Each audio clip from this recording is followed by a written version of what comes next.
situações de racismo na escola, escutavam umas coisas, assim, terríveis, né, bizarras. Presenciei algo que me deixou muito assim, foi chamado de macaco e preto. Eu acho que isso na sociedade não pode mais se enquadrar. O racismo ainda tem essa dureza de nos surpreender. Por mais que a gente ache que está preparado, ele ainda nos surpreende. Já ouvi, assim, de amigas que quando fosse a hora de ter filho, assim, a gente era criança, então a gente brincava de boneca, mas quando elas queriam ter filho branco, não queria ter filho igual eu. Aí eu já ficava arrasada, porque eu sempre fui estourada, assim, estouradaça. Tinha um rapaz, eu entrei no ônibus e tinha um rapaz bem tatuado e tal, e que colocou a mochila dele no banco do lado. Aí eu pedi pra sentar, aí ele falou que gente preta não sentava perto dele.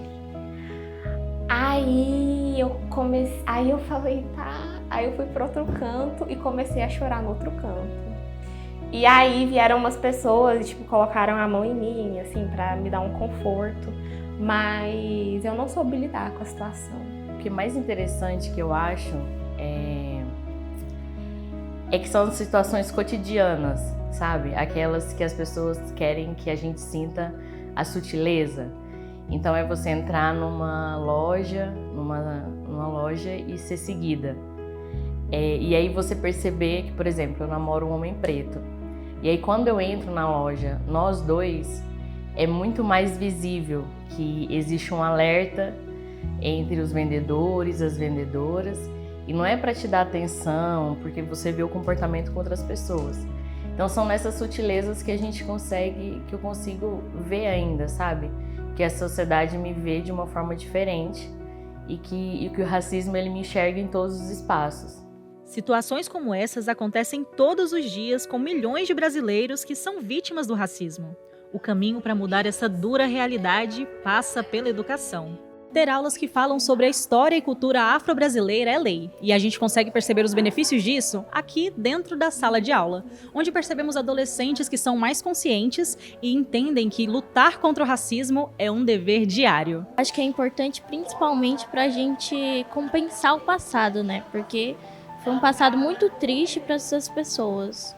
Hoje em dia ainda continua tendo muito racismo, só que no Brasil as pessoas racistas costumam disfarçar que elas falam que elas não são racistas, que isso é só expressão de liberdade, mas não é. Para as pessoas não precisar ficar sofrendo, não precisar ter dor, para não precisar se sentir diferente das outras.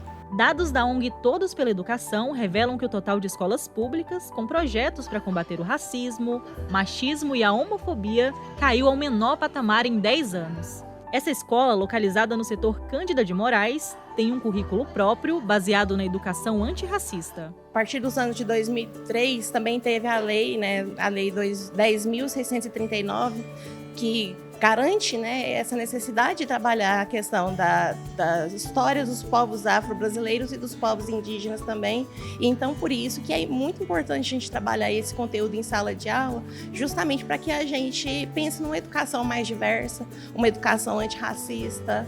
Então, essa é a importância da gente desenvolver esse conteúdo dentro de sala de aula. A gente está preparando os cidadãos do futuro, né? Dá para perceber que os alunos estão focados na aula. Isso é porque é um momento pensado para atrair a atenção dos adolescentes. Outro ponto importante é que as aulas precisam ser trabalhadas ao longo de todo o ano, não apenas em datas como o Dia da Consciência Negra. A gente tem trabalhado sobre essa questão, principalmente no conteúdo do 8º ano, né? Fazendo apresentações, trazendo personalidades, fazendo jogos, dinâmicas de grupo, de modo que esse conteúdo ele seja apreendido pelos alunos. Eu gosto porque é bem interessante, porque a tia Isabel ensina muitas coisas para a gente não cometer esses erros.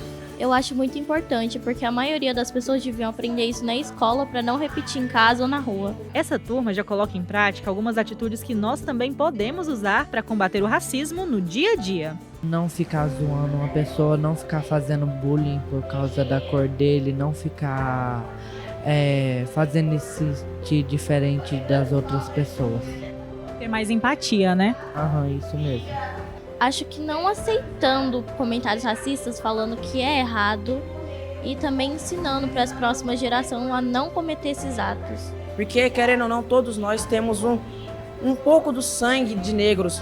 Todos nós temos alguma coisa que liga a gente aos nossos antepassados. Então precisamos mudar a nossa ideia.